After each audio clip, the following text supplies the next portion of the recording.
أعوذ بالله من الشيطان الرجيم قال رب اشرح لي صدري ويسر لي أمري واحلل عقدة من লিসানি يفقهوا قولي আসসালামু আলাইকুম ওয়া রাহমাতুল্লাহ। আমাদের দেশে বাংলাদেশ, পাকিস্তান, ভারত এবং আরো অন্যান্য দেশগুলিতে আকিকা করানো হয়। এমনকি আকিকার একটি অনুষ্ঠান করা হয়। আর অনেক সময় নাক ফোড়ানোর নাম নিয়ে, কান ছেদনের নাম নিয়ে অনুষ্ঠান করানো হয়। আবার দেখা যায় ছেলেদের খতনা করার জন্য একটি অনুষ্ঠান ডাকা হয়। তো এই যে আকিকার অনুষ্ঠান, নাক কান ছেদনের অনুষ্ঠান, খতনার অনুষ্ঠান, এখানে উপলক্ষ থাকে যাদের, তারা হলো এই ছেলে মেয়ে, এই ছোট শিশু, এরাই উপলক্ষ থাকে। এই উপলক্ষে যদি কেউ মানুষকে খাওয়ায় তাহলে সেটা সুন্নাত হবে না সেগুলি কোরআনের দৃষ্টিতে কোনো সমস্যা হবে? এ ব্যাপারে আমরা কোরআনের 2 নম্বর সূরা আল বাকারা এর 173 নম্বর আয়াতে যদি দেখি, সেখানে আমরা দেখতে পাবো আল্লাহ বলছেন, ইন্নামা হাররামা আলাইকুমুল মাইতাতা ওয়াদ-দামা ওয়া লাহমাল খিনজির ওয়া মা উহিল্লা বিহি লিগায়রিল্লাহ ফামান ইসতুরা গায়রা বাগিন ওয়ালা আদিন ফালা ইসমা আলাইহি ইন্নাল্লাহা গফুরুর রহিম। আল্লাহ বলছেন যে নিশ্চয় তোমাদের জন্য তিনি হারাম করেছেন মৃত্যু জানোয়ার, রক্ত, শূকরের মাংস আর আল্লাহ ব্যতীত অন্য কারোর নামে উৎসর্গকৃত সবকিছু হারাম। তবে যারা নিরুপায় হয়ে বিদ্রোহী না করে যদি কিছু খায় তাহলে তাদের গুনাহ হবে না। জান বাঁচানোর জন্য যদি খায়, নিশ্চয় আল্লাহ গফুরুর রহিম, তিনি দয়াময় এবং তিনি মানুষের তওবাকে মাফ করে থাকেন। তো এখানে যে বিশেষ শব্দটি আল্লাহ ব্যবহার করেছেন সেটা হলো ওয়া মা উহিল্লা বিহি লিগায়রিল্লাহ।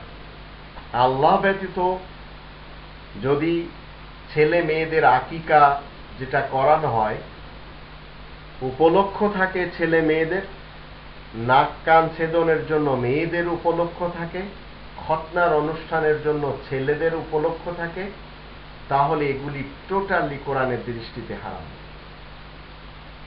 এখন এগুলি সুন্নাতের নাম দেন অথবা সওয়াবের অনুষ্ঠানের নাম দেন, এখানে যে জিনিসটি পরিবর্তন করতে হবে সেটা হবে, আমরা যদি সূরা দাহার, কোরআনের 76 নম্বর সূরা আদ-দাহার এর আয়াত নম্বর 9, এখানে যদি 8 এবং 9তে আল্লাহ বলছেন ওয়ায়ুতিমুনা আত-তাআমা আলা হুব্বিহি মিসকিনা ওয়া ইয়াতীমা ওয়া আসীরা ইন্নামা নুতঈমুকুম লিওয়াজহিল্লাহ লা নুরিদু মিনকুম জাযাআন ওয়ালা শুকুরা। মুমিনদের একটি সিফাত আল্লাহ এখানে বয়ান করছেন, মুমিনদের কিছু সিফাত। তারা মানুষকে খাবার খাওয়ায় আল্লাহ তাআলার প্রেমে, মিসকিনদের খাওয়ায়, এতিমদের খাওয়ায় এবং কয়েদিদেরকে খাওয়ায়। এবং তারা বলে ইন্নামা নুতঈমুকুম লিওয়াজহিল্লাহ, আমরা যে তোমাদেরকে খাওয়াচ্ছি সেটা আল্লাহ তাআলার নৈকট্য লাভের জন্য। লা নুরিদু মিনকুম জাযাআন ওয়ালা শুকুরা, তোমাদের কাছ থেকে কোনো প্রতিদান নেওয়ার জন্য এবং শুকরিয়া পাওয়ার জন্য আমরা খাওয়াচ্ছি না। এখন আকিকার অনুষ্ঠান বলেন, নাক কান ছেদনের অনুষ্ঠান বলেন, কিংবা খতনার অনুষ্ঠান বলেন, অথবা 7 জনের নামে কুরবানির অনুষ্ঠান বলেন, এসব জায়গায় যদি আল্লাহ ব্যতীত অন্য কোনো উপলক্ষ থাকে, বিবাহের অনুষ্ঠান হোক, এখানে আল্লাহ ব্যতীত অন্য কারোর প্রেম বা অন্য কারোর নামে বা উপলক্ষে যদি খাওয়ানো হয় সেগুলি টোটালি হারাম হবে। কিন্তু যদি প্রচার করা হয়, ব্যক্ত করা হয় যে আমরা যা কিছু এখানে খাওয়াবো সেটা আল্লাহ তাআলার প্রেমে, লিল্লাহ হতে হবে, ইন্নামা নুতঈমুকুম লিওয়াজহিল্লাহ হতে হবে। অন্যথায় আর আকিকার ভিতরে রাসূলের বরাত দিয়ে মিথ্যা এবং জাল হাদিস তৈরি করা হয়েছে। এবং রাসূল কারীম তিনি যে জীবনে কোনোদিন বলতে পারেন না এমন কথা তার নামে তার মৃত্যুর পরে ইহুদি এবং খ্রিস্টান লেখকেরা এবং আহলে কিতাব মুসলমানদের মাঝে অনেকেই এই জাল হাদিস চালিয়ে দিয়ে এই আকিকার অনুষ্ঠান করাচ্ছে। তারা বলছে যে একটি ছেলে হলে 2টি বকরি দিতে হবে, 2টি খাসি দিতে হবে, 2টি ছাগল দিতে হবে, আর একটি মেয়ে হলে 1টি ছাগল। তো এখানে যে বৈষম্য, রাসূলের শিক্ষাতে এই ধরনের বৈষম্য নেই।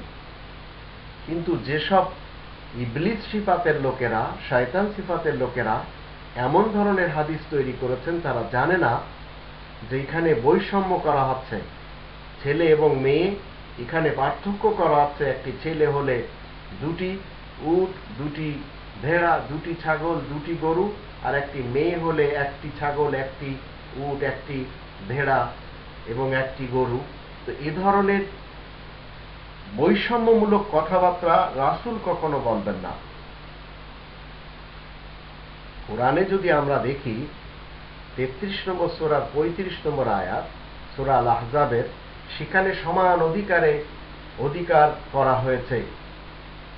মুসলিম পুরুষ এবং নারী, মুমিন পুরুষ এবং নারী, কোনো তারতম্য আল্লাহ তাআলা করেননি।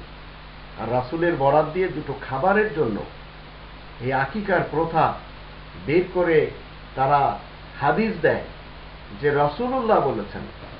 রাসূলুল্লাহ কখনো বলেননি। কোরআনের বিরুদ্ধে রাসূল কখনো কোনো কথা বলতেই পারেন না।